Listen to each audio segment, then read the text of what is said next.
Hi guys, welcome to the unboxing and full review of this Riapow solar charge with 25,000 milliampere hours. I'm now reading the listing specs like Riapow waterproof solar power bank with 4 panels, dual USB Type-C input for electronic device like phones, iPad, laptop, outdoor camping and so on. When you go to Amazon, you find it listed for $38.88, which is not so much. I think that's a reasonable price. 25,000 milliampere hours are really a bold statement, but we are going to test that, of course, and I'm also going to test the 1.2 amps which we are supposed to have as a solar charging power. So yeah, this will be really interesting to see. Of course, we cannot test this internally, but we can let it charge and then measure how much charge we get. So I should be able to let you know how long it takes about outside to give it a full charge with only sun. So here we have some specs or some information, not so much. It's a pretty simple packaging, but I don't mind. I mean, as long as we have a good technology and good product and cheap price. So here we have it. Yeah, the first thing what I see, it is German. Here we have English as well, so looks like it's just German and English. I'm going to show you this information. Yeah, I'm actually always showing the full manual, so in case you want to make better buy decision, or you buy used, or you just lost the manual. So here it is, the full information about this solar charger. There's of course not much, and most of it is pretty much standard, of course. Yeah, let's see what we get in the box. Here there's a charging cable. I think that's meant to be used to charge the power bank in case we don't have any light. And I mean, you can use it also to charge other things from the power bank. So we get an additional protection here, and yeah, that's looking pretty neat. What I already can see, there's a light here on the side. So sometimes we have a light here, so you can put it down and use it like if you're outdoor, and then you can illuminate like your tent or whatever you have. So here it's on the side. There's a big difference, and yeah, it's not the cheapest plastic, but it's probably not the most sturdy thing, so you probably have to be a little bit careful with that. So I don't know how much this is protected. Looks a little bit vulnerable for me. So here we have some information as well. As you can see, 25,000 milliampere hours capacity. I'm definitely going to read that. Here they say solar power. Yeah, solar panel, they say 5.5 volts, 6 watts.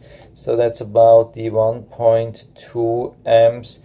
Yeah, this will be really interesting to see how much charge we can get. And yeah, here the charger operating temperature of 32 degrees Fahrenheit to 113, or 0 degrees Celsius to 45 degrees Celsius. So how can you operate that? I mean, this solar charger, how can you keep it below 113 degrees Fahrenheit or 45 degrees Celsius? It's impossible. So that's one of the biggest problems with solar charger, especially solar charger power banks. That's always the case. One of the big advantages with this style is that's the thing which I always recommend, just buy something like that. And usually I recommend to buy more panels, like chargers with 4 or 5 or even 6 panels, because there's one thing.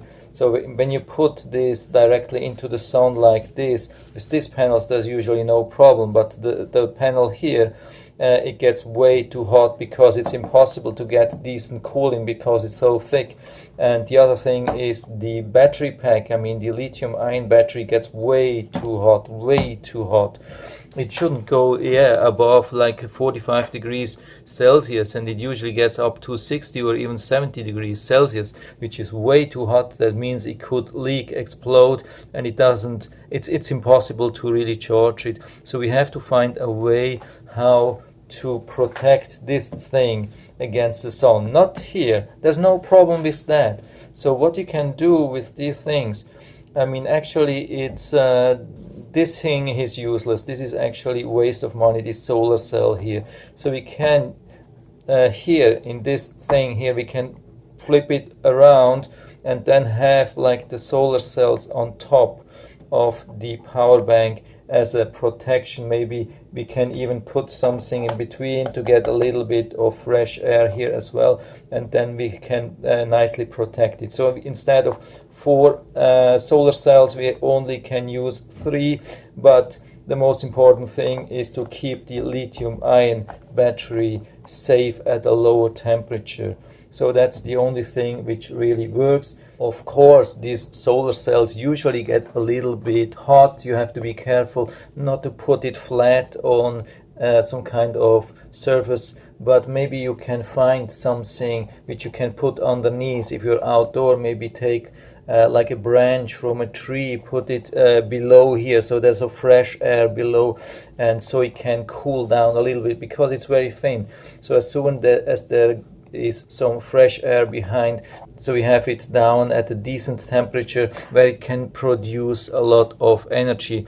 If these panels get too hot, there's not enough energy to charge. So I would say it's not a bad thing. Of course, I would love to have a couple of more panels, maybe like in total 5 or 6 panels. I've already tested something like that, but I hope we still get a decent charge. But of course, in our test, I will charge it for maybe an hour in direct sun at noon to see how much power we get in total.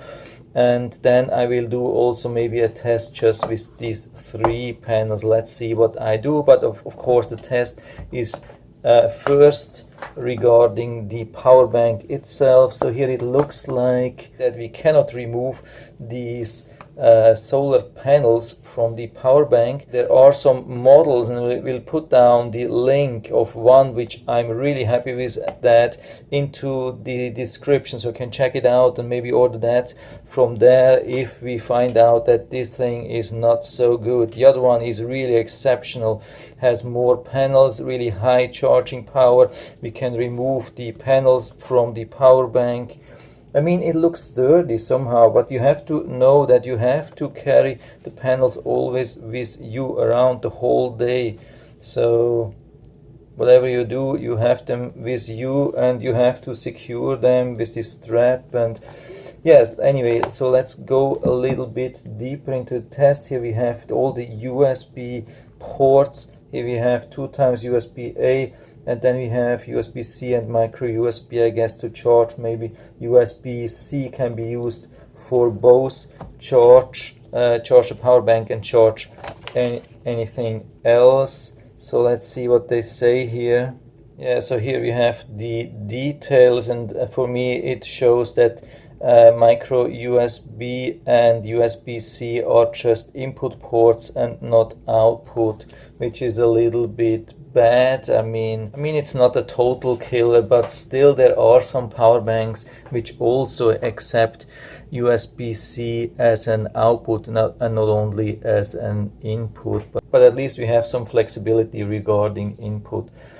So now I hope there's a little bit of charge in here. By the way, here we have something where we can attach a strap, but what I'm surprised a little bit, there's no strap inside. So usually there's either a hook or a strap which you can put here underneath. I mean, it's not needed. You can take something maybe from your backpack, but still it's important to know that there is nothing, but looks sturdy. I've seen similar things already.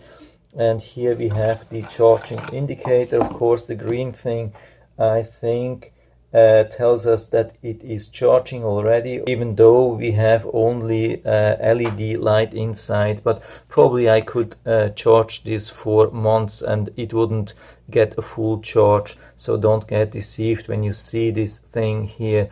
Doesn't mean a lot just because the LEDs are going to the left side. It is charging at a really super low pace. And we can test this here. Of course, I'll have to close this a little bit, and so you can see how much charge we have. It's probably somewhere between 25 and 50% here with 2 LEDs. There are 4 possible LEDs in total. Then we check the light as well. Probably long press to get the light. Yeah, here we have it. Yeah, that was one long press. And usually we change this with short pressing. I mean, by the way, that's super bright, so you can see with a short press it changes to SOS, automatic SOS, which is definitely a good thing. And then another press when we have this strobe light, and yeah, that's it actually. With another one it goes back to off. So from me, first impression, it seems to have a good build, but yeah, we'll check on the charge now, and after that we are going to charge it and see how this works. Yeah, these panels are a little bit loose, so it would have been better to have this thing in the middle or 2 times, or but I have seen similar things, so I'm not complaining too much. It's a little bit difficult to attach so many panels here very secure. Like always, I'm going to test the possible load with the load tester. Now exactly at the moment when I wanted to start this, it's turned off. Now we have 2 amps and we have a little bit low voltage, so directly on the power bank, I mean, there's nothing between, there's no cable, no nothing, down to 4.7 volts. That's super low. That's definitely disappointing. And to be honest, I'm just guessing at the moment, but I'm pretty sure about that. When they say, yeah, it has 25,000 milliampere hours, it will be far away from that. I guess maybe something between 10,000 and 12,000, probably not even 50% from what they say, because this is so super disappointing. 4.7 volts, it's, I think at 2 amps, that's one of the lowest values which I have ever seen. I mean, it delivers so much, but yeah, that's really not much. Can we go a little bit higher? Yeah, we can. I'm not going too high to stay fair. I mean, now we are at 2.3 amps. Yeah, of course, that's not too much, but it is above the listed value. That's not bad, but the voltage is super low, very disappointing. And then we test the other side as well to see if there's a difference here. Yeah, it looks like, yeah, that's a little bit more, 4.8. I don't know why there's a difference. Here we had 4.7, here we have 4.8. And yeah, regarding the power, can we go up a little bit higher, maybe 2.5 amps?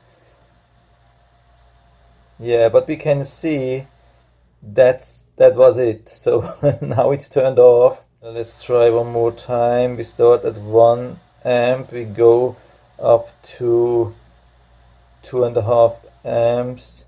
Yeah, and then it turns off. Okay, at least we know there is some safety built in, which is good. It's turning off at about 2.5 amps. I mean, it doesn't make sense to pull more amps because it's just the voltage decreasing and there's not more power. But you can see, you can start it again, and so looks like it's pretty safe. You can definitely pull 2 amps, but the voltage is really low for such a thing. I mean, $40, yeah, we should expect a little bit more stable voltage. I have seen definitely power banks which deliver such amount of amps or even more at 5 volts straight, no problem. So I'm going to fully charge it now and then fully discharge, so you get an idea how many or how much milliampere hours we get in there, and then after that we do the solar test, so we have comprehensive test of everything. So here we are with the results of the load test. I had this here for a couple of hours and now it turned off. Of course I had it fully charged till I had these 4 LEDs here stable and not breathing, nothing, not blinking, so just steady 4 lights means it's fully charged. And then I started to discharge with this USB meter and this load tester. So I'm going to show you the results. So I'm turn it on again and you can see the result here. Hopefully that's 13,300 and something. I have a little bit difficulties to see that, but a little bit more than 13,000, which is not bad. I mean, even though it's just a little bit more than 50%, it's a little bit more than I was expecting. So based on my experience, everything which is above 50% of the listed capacity is already quite good, because there are a lot of them which do not even reach 50%. Yeah, it's actually very hard to even comment this result, because 90% of the manufacturers of power banks are listing their milliampere hours totally wrong and totally inflated, and it's impossible to reach these values except you buy maybe from Samsung or other main brands, but everything else which you buy just from China, they have totally inflated values. So usually they put at least 100% on top of everything which they really have. So 13,000 is not really bad, I would say. Yeah, this is what, or a little bit more than what we can expect. The good thing is, as you have been already able to see, when we push again, even when it was totally flat, actually the charge, we can always push here and get a little bit out of it. So this is a really good thing, especially when it comes to the light here. I mean, when I push here long, I guess the light will come on and it's still pretty bright, and we can make it maybe a little bit. No, there's no 2 levels unfortunately, but there's still some kind of emergency power which you can get out of it, especially for the light, which is really helpful. Some of these solar chargers, when they are empty, they are empty. They have some kind like a switch, and they will only turn on again after you have been charging that. That can be, of course, a problem if you're in an emergency situation. So I really like that. I mean, maybe it's not the best for the battery, but it's definitely better for the safety. Regarding the LEDs, yeah, there was no steady decline here.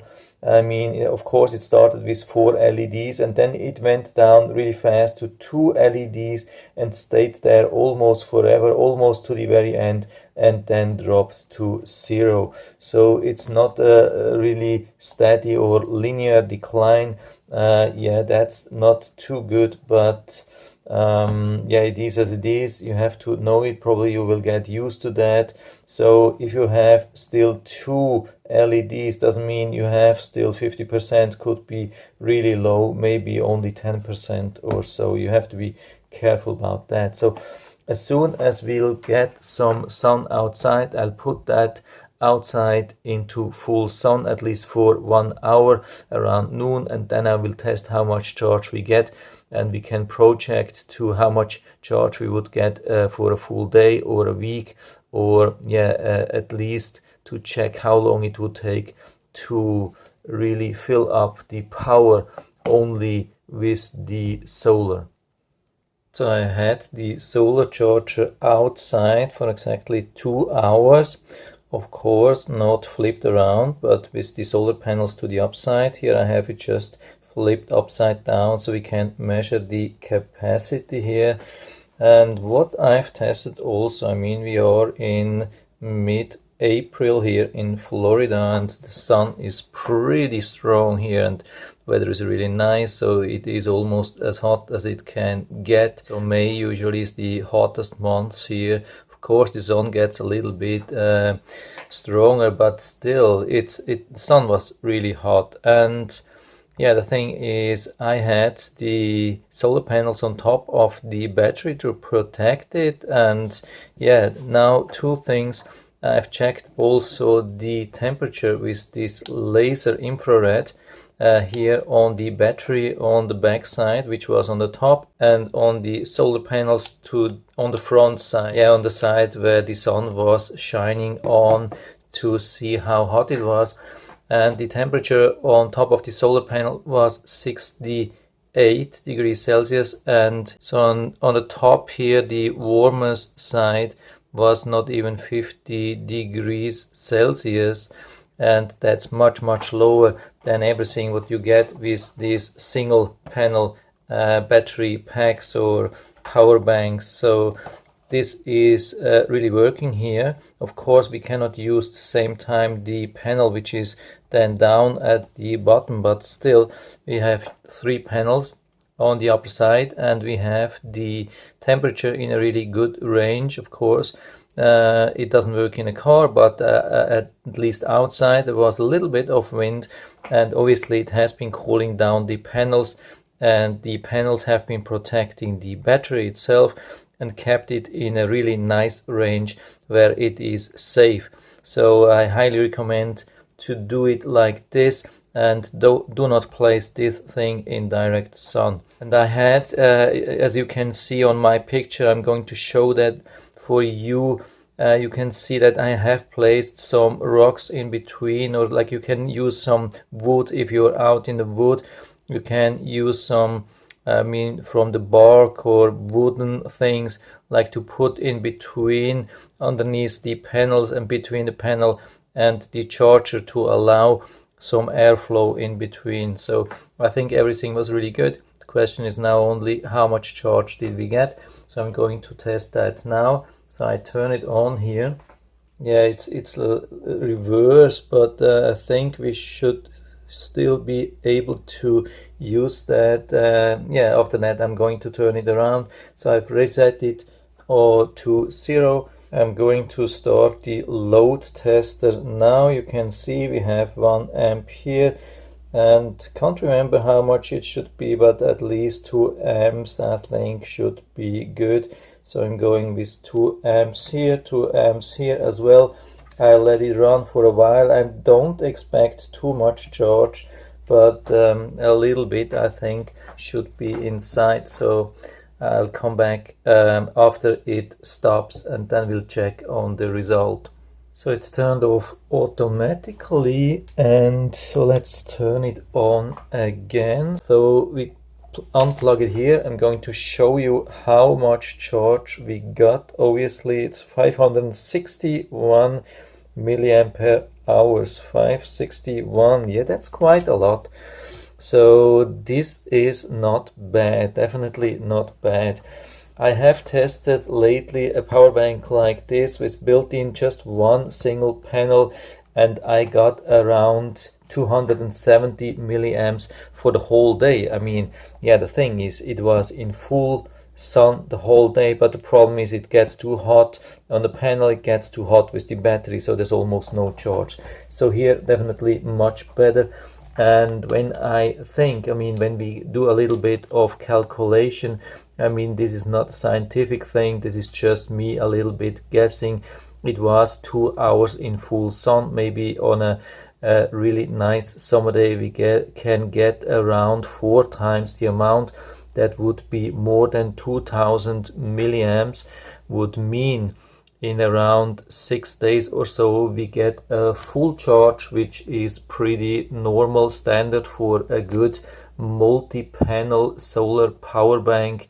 And yeah, at least when we have it in full charge the whole day, or in full sun the whole day, 1200 milliamps. Yeah, that's maybe a third of a phone. It's not extremely a lot, but it's definitely not bad.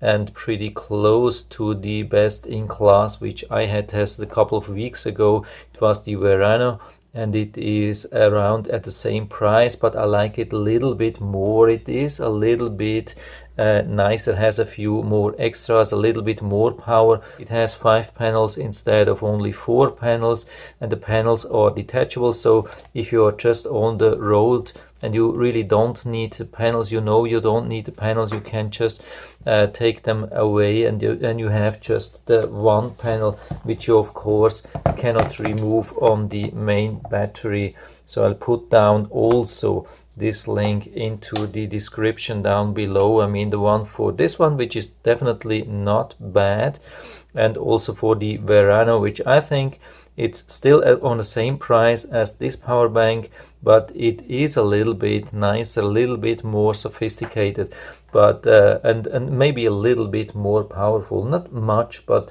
just a little bit. I think they are both in a good range. But actually I can highly recommend that. That's something which works compared to this one, which definitely does not work, and I highly recommend to stay away from such products. You have to be also careful with such power banks, not to put this thing in direct sun. Always just put it like this, like I had it. If you haven't been able to see that, I had it like this, and covering the battery nicely, and put something in between, so there is a little bit of a gap and air, nice air between, so you have everything nicely protected. Also make sure there is some air underneath here, and everything will be good. You can leave it the whole day in the sun and have maximum power, and that will also avoid the battery from overheating, leaking, explode, catching fire, whatever. So I think that's it for now. I'm at the end of this test. I will put down the link to this listing and to the Verano into the description, so you can check it out, order it right from there if you like it. And I hope I've been able to help you a little bit with this video. If you have any questions or comments, just write to the comment section below. I'm always happy to talk about these things. And if you like the video, give me a thumbs up, subscribe my channel. Thanks for watching, and see you next time.